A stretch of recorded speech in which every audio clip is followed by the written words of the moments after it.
India আইসিসির কোনো ইভেন্টে ফাইনাল খেলবে এটা যেন একটা অলিখিত নিয়ম হয়ে গেছে গত কবছর ধরে। কিন্তু সাউথ আফ্রিকার জন্য এবারই প্রথম কোনো ফাইনাল। অন্যদিকে হঠাৎ করে জায়ান্ট কিলার হয়ে ওঠা আফগানিস্তান গ্রুপ পর্ব থেকেই বাদ করে দিল নিউজিল্যান্ডকে, অস্ট্রেলিয়াকে উঠতে দিল না সেমিফাইনালে। এমনকি বাংলাদেশেরও কিন্তু সুযোগ ছিল শেষ চারে উঠে যাওয়ার। ওদিকে সুপার 8-এর আগে পাকিস্তানকে হটিয়ে তাদের জায়গায় করে নিল নবাগত যুক্তরাষ্ট্র। অল্প কটা দলের মধ্যে সাফল্য সীমাবদ্ধ হয়ে যাওয়া ক্রিকেটটা এবার টি-20 বিশ্বকাপে যেন হয়েছিল সত্যিকারের একটা গেম অফ থ্রোনস। আর সেই গেম অফ থ্রোনস এর সিজন ফিনালেটা হতে যাচ্ছে battle of the chokers. South আফ্রিকার গায়ে চোকার্স ট্যাগটা তো লেগে আছে সেই কবে থেকে। আমার পেছনের ছবিটা ক্রিকেট বিশ্বের খুবই বিখ্যাত একটা ছবি, সাউথ আফ্রিকার 1992 বিশ্বকাপের সেমিফাইনালের ছবি এটা, যেখানে বৃষ্টির আগে তাদের ইকুয়েশন ছিল 13 বলে 22 রান, বৃষ্টির পরে তাদের ইকুয়েশন হয়ে গেল 1 বলে 22 রান। 4 বছর পর 96 বিশ্বকাপে আবারও একটা knockout match.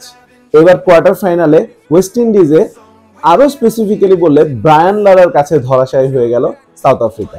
98-তে ICC champions trophy, যেটা তখন আইসিসি নকআউট ট্রফি নামে পরিচিত ছিল, তার প্রথম আসরটা ঢাকায় জিতেছিল সাউথ আফ্রিকা, যেটা এখন পর্যন্ত নিজেদের একমাত্র সিগনিফিক্যান্ট কোনো ট্রফি।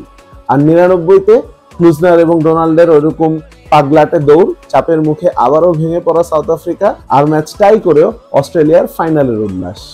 2000 সালের আইসিসি নকআউট ট্রফি অর্থাৎ চ্যাম্পিয়ন্স ট্রফির দ্বিতীয় আসরে আবারও সেমিফাইনাল থেকে ফিরে আসা, এবার ভারতের কাছে হার। 2002-এ একই পরিণতি, আবারও সেমিফাইনাল, আবারও ভারত। 2003 বিশ্বকাপে নকআউট ফেজ না হলেও খেলার মাঝখানে নেমেছিল বৃষ্টি, আর পরের রাউন্ডে যেতে হবে এই প্রেসারে নিজেদের আরেকটা ভুল করলো কখন? ডাকওয়ার্থ লুইস মেথডে শেষ বলটা 1 রান দরকার ছিল, তারা ভেবেছিল ডট করলেই হবে, অর্থাৎ কোনো উইকেট না হারালেই হবে। পরে আক্ষেপে পড়তে হয়েছে আরো একবার। 2006 সাল, আরেকটা আইসিসি চ্যাম্পিয়ন্স ট্রফি, আরেকটা সেমিফাইনাল, এবার প্রতিপক্ষ ওয়েস্ট ইন্ডিজ। ক্রিস গেইল হয়ে উঠলেন বিধ্বংসী, সেমিফাইনালে আবারও বিদায়। 2007 বিশ্বকাপ ক্রিকেট, ওয়েস্ট ইন্ডিজে অনুষ্ঠিত হয়েছে, প্রতিপক্ষ অস্ট্রেলিয়া, দাঁড়াতেই পারলো না সেমির প্রেসারে সাউথ আফ্রিকা। 2009 টি-20 বিশ্বকাপ, চ্যাম্পিয়ন পাকিস্তানের কাছে হেরে বিদায়, কিন্তু কখন বিদায় হয়েছে? আবারও সেই সেমিফাইনালে। শাহিদ আফ্রিদি হয়ে উঠলেন অপ্রতিরোধ্য।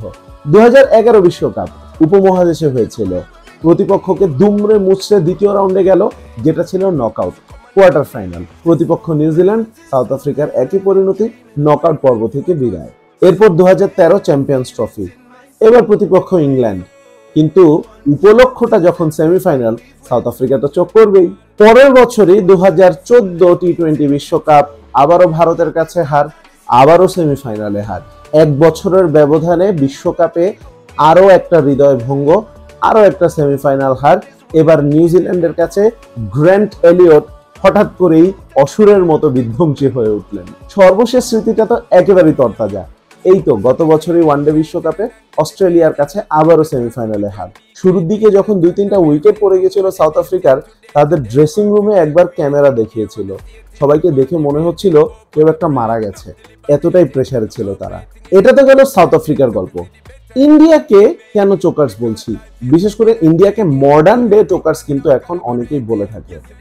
এখন দেখুন, এই একবিংশ শতাব্দীতেই 2007-এ টি-20 ওয়ার্ল্ড কাপ জিতেছে ইন্ডিয়া, 2011-তে 50 ওভার অর্থাৎ ওডিআই ওয়ার্ল্ড কাপ জিতেছে ইন্ডিয়া, 2013-তে চ্যাম্পিয়ন্স ট্রফি জিতেছে India.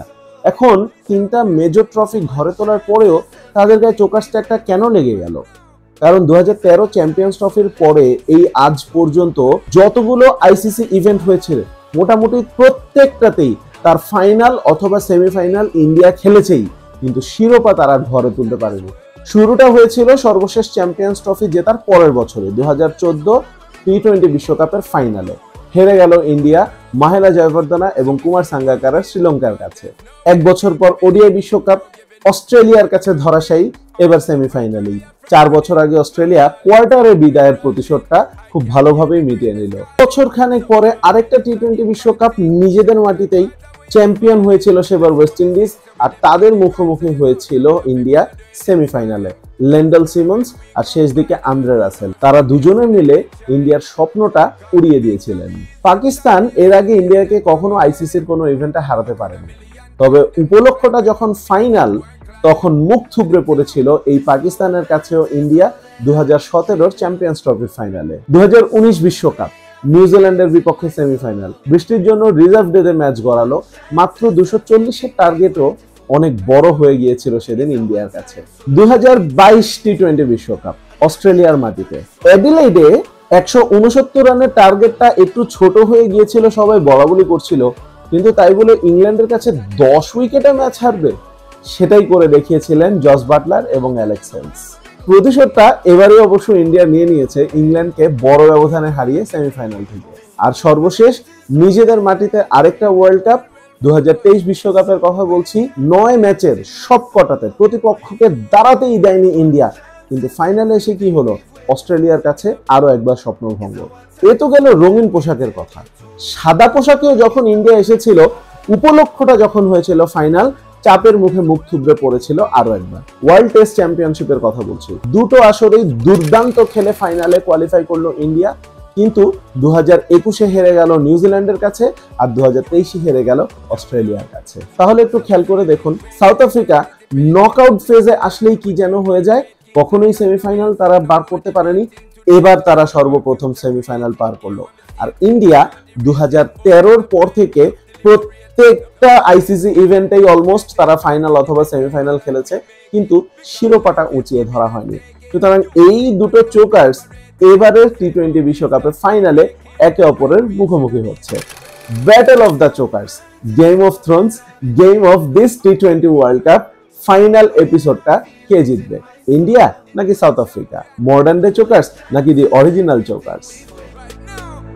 It's our time, so let we take